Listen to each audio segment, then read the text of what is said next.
The football playoffs have arrived with gusto and chaos. Welcome to SportsWire. I'm Will Catterley. Chaos. Webster's dictionary describes it as a state of utter confusion. If that's the true definition, then just call me Will Chaos Catterley, because I'm often in an utter state of confusion myself. But when it comes to Region 5C football, chaos reigns supreme. Hermitage and Freeman could be Exhibit A to this chaos theory. The Panthers beat the Mavericks in the regular season, but coming in as the 4 and 5 seeds respectively, everyone expected a close, hard-fought game where the winner would travel to Roanoke. That is, unless the number 1 seed, Patrick Henry of Roanoke, lost to the last seed in the playoffs. That's just what happened, and both teams knew midway through the battle that the winner would not only survive and advance, but also get a home game in the second round. Hold on to your hat, folks. This is going to be a wild one. Freeman at Hermitage. Points were aplenty in this one. First drive, Ben-Yanay. Hermitage would attack through the air. And why not give it to your main man, wide receiver, Andre Clark Jr. More than 30 yards out. Touchdown, Hermitage, 7-0. But while Hermitage would attack through the air, Freeman would fight back on the ground. Warwick, Butter, Stevenson, like a hot knife through butter. He would get a huge gain inside the Hermitage 10-yard line, setting it up for this. It was all about the run game for Douglas Freeman High School. And Kevin China finds Pater, touchdown. Mavs PAT would be no good, though, so Hermitage would have a 7-6 lead, and Hermitage would answer back. This time, though, my goodness, I had to show this defensive play. There were times where Freeman was really ready for the Hermitage running attack, and Max Vest and company had a vested interest in making plays like that. But the passing game from Hermitage, Ben-Yanay finding, you guessed it, Andre Clark Jr. And then Yanay will pass out to the flat, gets a block, touchdown. He's the king. They call him Caden King. And Hermitage Panthers on the prowl, up 14-6 at this point. And at the end of the first quarter, we got a lot more points where that came from. Those second quarters, switching sides. The turnovers often change a momentum, and they would right here. Mavs, Johnny on the spot. They pounce on the fumble, and Freeman in great position. Remember, they were down 14-6, so that fumble gives them the ball deep in Hermitage territory, and Kevin China does the rest. His second touchdown rushing of the night, and Freeman down just 1 point, 14-13. A lot of time left in the second. Hermitage has answers. It seems like they would all night. Erlante Winston. Erlante almost died here. At least had my ankles knocked out. Would have been bad. Big gain for Winston, though. Big gain for Hermitage. Lead to this. Firing, finding Ben-Yanay. Another touchdown pass. His third of the night. And his second one for Andre Clark Jr. Just like that, Hermitage up 21-13. But I can't believe it is Butter again. Stevenson, he had 20 carries in this one. We'll get to his yardage later. More from Butter Stevenson. Legs a churn. And by the way, his sister called him Butter. That's where he got the nickname. I did not know that. Stevenson going to finish off the drive himself. Smooth like butter. Freeman right back in this one.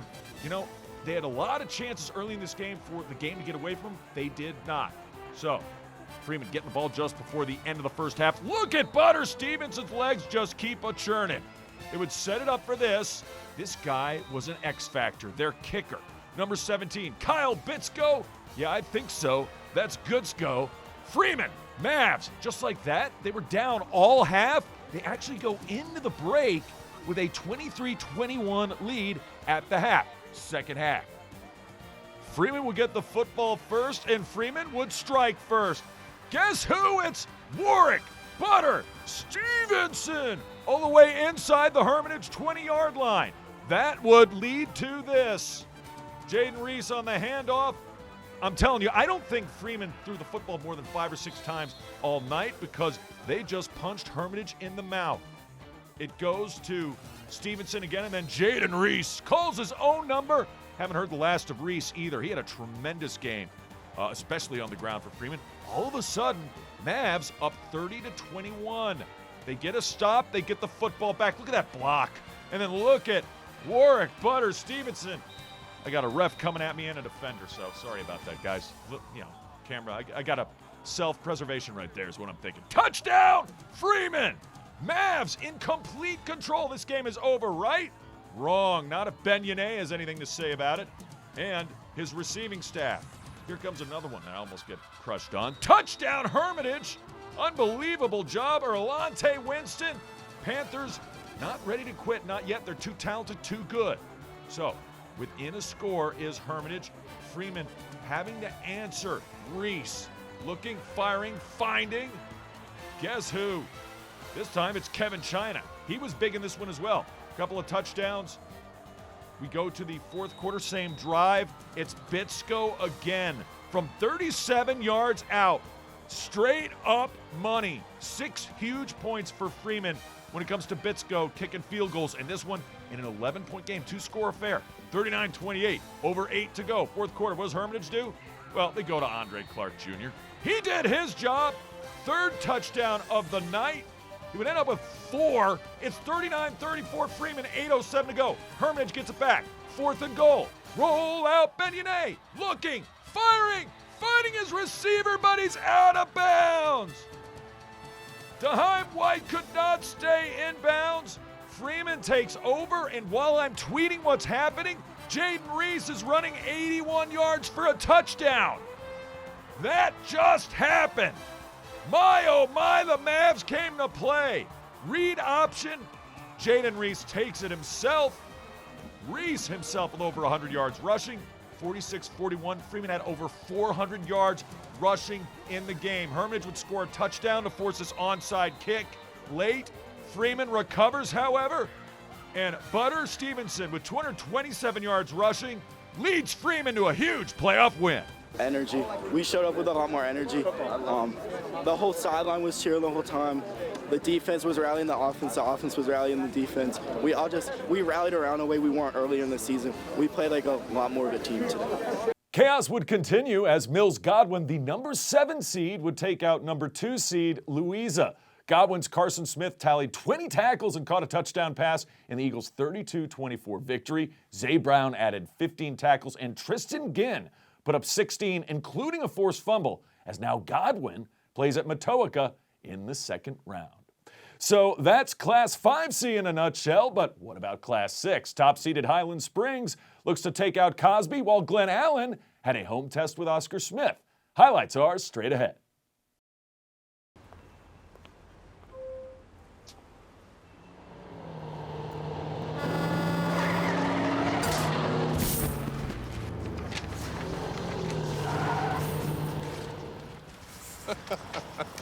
This can't be happening. This can't be happening. Of course it's not happening. Armored car.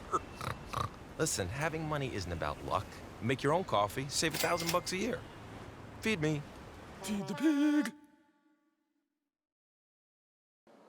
Welcome back to Sports Wire, and welcome to Deep Run High School special signing day ceremony at the Land of the Wildcats, where we had 5 soccer signees and 3 baseball signees going to all sorts of different schools and making it official. This is really starting to hit home for me because my daughter is getting accepted to colleges in her senior year over at Henrico Center for the Arts. Shout out to Trinity Catterley. But we're back at Deep Run, and we're going to give a shout out to these guys' athletic scholarships. Let's start with Sam Bennett. He will continue his baseball career at VMI. Congratulations to Sam Bennett. A couple teammates going to join him as well. Teammates like Caleb Dillenstein here going to High Point University to play baseball. And the third, last but not least, he was Deep Run Athlete of the Year. Trey Gouch takes his talents to James Madison University. My daughter might go to JMU too. We'll see. How about girls soccer? Dayton University, that will be the destination for one Gianna Shrapek. One of her teammates coming with her. She's got a number of them. Well, not to the school, but also signing with her. Ava Legault, University of Illinois, Big Ten country. She signs with University of Illinois. As I said, Oklahoma State. As a Sooner fan, I hated to see this, but in all seriousness, congratulations, Logan Marks. Pistols firing. Oklahoma State gets a good one. She signs with a scholarship for soccer to play at the Big 12 level for years to come. Let's go to guys soccer, where Toby Ibby signs his letter of intent to move on to play at Davidson College to continue his soccer career. And William of Mary, teammate Noah Wright, that's where he's going. William and Mary, he will be a member of the tribe to continue his soccer career as well. Congratulations to all who signed their NLIs, and good luck at the next level. Not much luck was needed as we return to the gridiron for number 1 seed Highland Springs taking on 8 seed Cosby. You know Highland Springs is extra special in special teams. Game breakers, break it out here. Opening kickoff. Here comes the Magic Man, Jakari Henley. To the house. House call Highland Springs. Just like that, Springers, easy squeezy, lemon peasy, have a 7-0 lead over Cosby. Still first half highlights, getting it going through the air. Christian Martin finding his big tight end, number 90. You don't see that number worn very often on offense at the tight end position, but you do when my own Morris catches a football, and then they finish it off on the ground. Same drive, touchdown. Raymond Varner, senior running back, with a 14 on his chest, makes it 14-0. Defense, of course, came to play as well. Look out, QB. Here comes the coach's son, Brennan Johnson. Have yourself a night, young man. He did, both on the defensive side of the ball and offensively. You want more special teams? You got it. Cosby forced to punt. Springers forced to return it for a touchdown. Well, they didn't have to, but TB is going to look for a TD. Tamondre Braxton. TB for the whoop. TD all the way to the house. Touchdown, Springers. Their second special teams touchdown of the night. Highland Springs looking like the Highland Springs of old and current, right? Strike up the band. They would have a lot more reasons to play, and as our videographer Dustin Glasgow said, you know what, Will? You really don't want to go to war with the Springers. Don't start no stuff, won't be no stuff. A lot of stuff, though, for this young man. Sophomore running back Eric Bird was the word, is the word, and in the foreseeable future, with a couple more years remaining, will be the word. Touchdown. I think I was over 60 yards on the carry. Bird with a touchdown, giving the Springers a 28-0 lead at that point, still in the second quarter. You want some more defense? We got that for you, too. Don't want to overshadow Highland Springs' tenacity on and efficiency on offense. Got to show some D. There's Brennan again with a stop. He had sacks, he had tackles for losses, and then little slant action pass from Christian Martin to TB. Tamondre Braxton didn't quite get the TD, so it sets it up for this. Give it to Brennan. Brennan Johnson gets the touchdown on the 1-yard touchdown plunge. Highland Springs, yep, it's party time once again. Springers win this one going away. They advance 49-6. You're fine.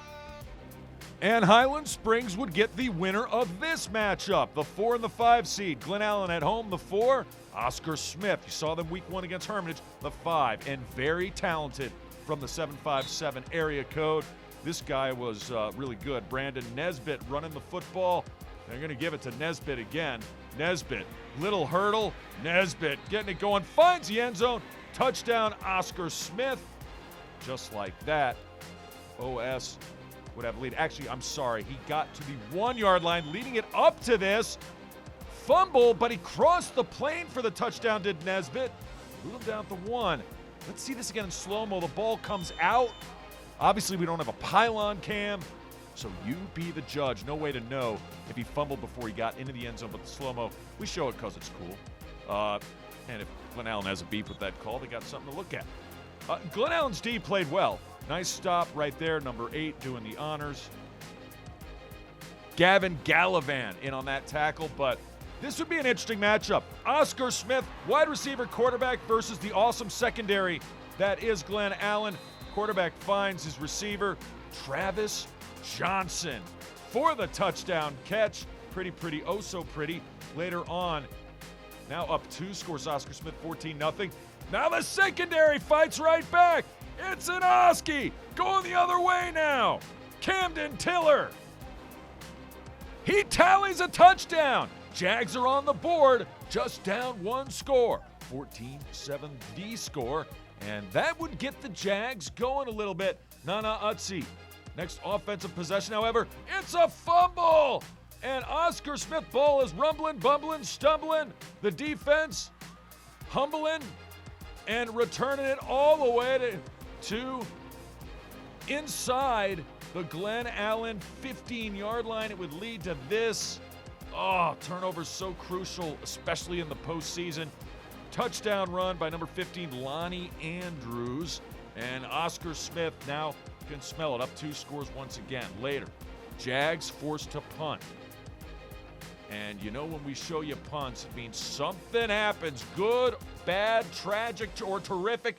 It's a fumble! And the Jags have it. So, 1 turnover apiece. Now, maybe Glen Allen, actually 2 turnovers for Oscar Smith, but maybe Glen Allen can take advantage of the turnover from Oscar Smith. And it looked like they would. Nana Utsi. He comes up big, and he has all season. Fires, finds his receiver. Then, Utsi firing again. Finding his man again. Inside the 5-yard line, 1st and goal, number 18, Javonte Winston on that catch would lead to this. Short touchdown run. Walter Brooks would get him to 14. Later, next drive, field goal attempt. Oh, just goes in. This guy's a stud kicking the field goals and extra points. Nail Danil. And Glen Allen would get the game within 3 points, but it was too much Nesbitt, too much Oscar Smith.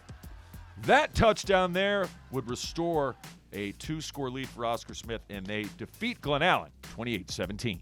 We aren't quite done with football yet. Coming up, we head to Route 5, where Varina plays host to Courtland. Plus, the Deep Run girls and Freeman guys volleyball teams try to advance in the volleyball playoffs. That's next. Todd's a great guy. I mean, look at him. What a sweetheart. Attaboy. Wait, Todd, what are you doing? How totally selfish and un-Todd-like of you. Come on, Todd. Come on, man.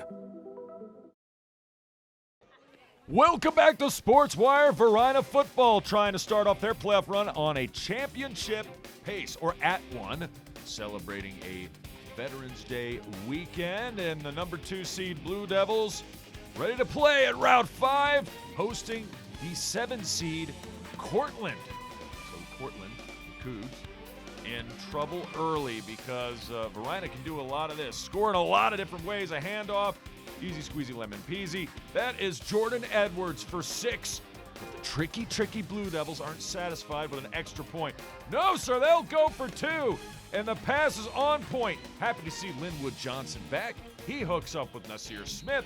And it's an 8-burger right away with 9:11 to go in the first. 8-0 Varina. Blue Devils back in business. Ain't it grand after a defensive stop? And that will work. Nasir Smith from Linwood Johnson. It's the Johnson and Smith Law Office show. The attorneys of Johnson and Smith combining for 15 points right away. Touchdown Varina once again on a long touchdown pass. And then you don't see this very often. Number 55, the punter, it's blocked and recovered by number 55 of the defense, Tremel Carter, TC for the TD. The head coach loving what he's seeing so far. Varina up 3 scores, going to make it 4 real quick. Right down the middle, the seam route. Winner chicken dinner. Number 17 on the receiving end of that, Braylon Hood. On the pass from Linwood Johnson. 22-0, 13 seconds to go in the second quarter, in the first half. Linwood Johnson says, I'm not done. Step into the pocket, my man. Fires, finds his receiver. That is good for 6. And it's all Varina, 29-0 at the half. And they would have more where the second half came in. Remember the almost hero, and really was, even though they lost, Caleb Weiss. He comes in the second half, throws a touchdown pass to number 6, Damari Carter. And Varina goes away with a win in this one easily. 43-0 final. Deep Run Wildcats, ladies volleyball, state semifinals, Class 6 taking on Langley. And that coach, the only coach to ever coach the Langley Saxons. Susan Shiflett looking for her 500th career victory, and Langley has been a tremendous program. And that's no disrespect to Deep Run. Played very well. Langley was really good, though. Chloe Hawkinson on the point there. First set action. Saxons on the serve again. Wildcats with an answer. Knock it down. Looking really good so far in the first set. It was really close early. About a 9-8 score at this point when Langley and Deep Run get into a pretty good volley. That dog will hunt, however. Number 13 doing the honors. Anna Martin. Wildcats on the serve this time. Great dig. Even more impressive was the kill. Outside hitter knocking it down. Number 11 doing the honors. Anna Tumazatos. Mazel tov. Wildcats coming back. Great dig once again. Deep Run, though, still in great offensive position, and they will get the point. Number 5, Addison Dodge. One of the 3 Dodges making a big impact in this one. Still first set. This time, though, right back to sender. Number 11 again to Mazatos. And then on the ace, Lenny Stanton Parker. Number 11. Going for the win in second set action at this point. After the Saxons win the first one, Deep Run had their moments. They get the point right there. Most of these sets were very close. Wildcats just needed 1 or 2 things to go their way. But every time they had momentum, Amber Smith would get a point. 25-20, they win the second. We go to the third and final stanza. Hopefully not for Deep Run's case. They're going to put up a fight. That dog will hunt. Nice ace right there from 42, Victoria Arroyo doing the honors with that. Saxons answers on the outside hitter again. Tumazatos was too much for Deep Run in this one. Wildcats getting it over. Langley setting it up. Nice dig from Deep Run, but they cannot quite corral it. And the Saxons take care of the Wildcats in straight sets. A tremendous season for Deep Run comes to a close. Langley wins 3-0. Well, the Deep Run ladies, not the only ones in action. Let's go to Mills Godwin, site of the regional championship match between Freeman, oh my goodness, and Midlothian. That dude can spike a volleyball. Max Law laying down the law for the Trojans. They have the early advantage and an 8-5 lead. They're the 1 seed. The Freeman coming in at number 2 and showing their moxie. Luke Betke, the junior, gets the point there. Later in the first, 11-10. Freeman in front. Midlow on the serve. Oh, hit them where they ain't. That always works. Point. Freeman, Mavs, get that one to go. Garrick Suter doing the honors there. And then once again, getting it over. This time, Midlow's ready for it. Set it up and knock it down, says Thomas Morton. And, or I'm not Thomas Morton. That's Freeman. That's Brady Schlensker. So Schlensker gets it done, and then Midlow with another point right there. They would take care of the first set, the opener. Close one, 25-20. Second set. This time, Mavs on the serve. Oh my goodness gracious. Max Law laying it down again for the kill. Freeman had little answers for Law. And a great passer. You need a great passer to set up a great hitter. And that's what the Trojans had. Joshua Hines doing the honors there. And then Hines catch up on the serve. And they get the block party going. Right back to sender, says Midlow. And they are feeling it. Up 19-10 at this point. Mavs have some answers. Nice ball right there by Bennett Herod. Senior, 6 foot. But number 4, Drew Fetzko on the serve. Mavs going to handle it well. But the Trojans sent it right back up. They get the block, does Freeman, but it's all for naught. Can't get it back over. 25-14. Midlothian looking for the 3-set sweep. Mavs trying to make sure to stay in it. That would work. Aces, they needed some. Will Cox, well done. He gets the ace right there. Later, however, Midlothian tied at 2, third set. Knocking it down is Drew Fetzko. My goodness gracious. The outside hitter had himself a night. Multiple kills. And here comes Midlow again. Multiple weapons. Tremendous team. They take down Freeman 3-0. The Mavs would make it to states but fall in the opening round. Otherwise, a tremendous season for the Freeman Mavericks boys volleyball team. The Deep Run boys volleyball team fell in straight sets to a tremendous Thomas Dale team. An excellent season comes to a close for the Wildcats, and we'll have the highlights on the next show. Until then, if you have questions or comments about the show, just send me an email to this address, sportswire@henrico.k12.va.us, and you can always follow us on X and watch us on YouTube. I can't wait to see you next time on Sportswire.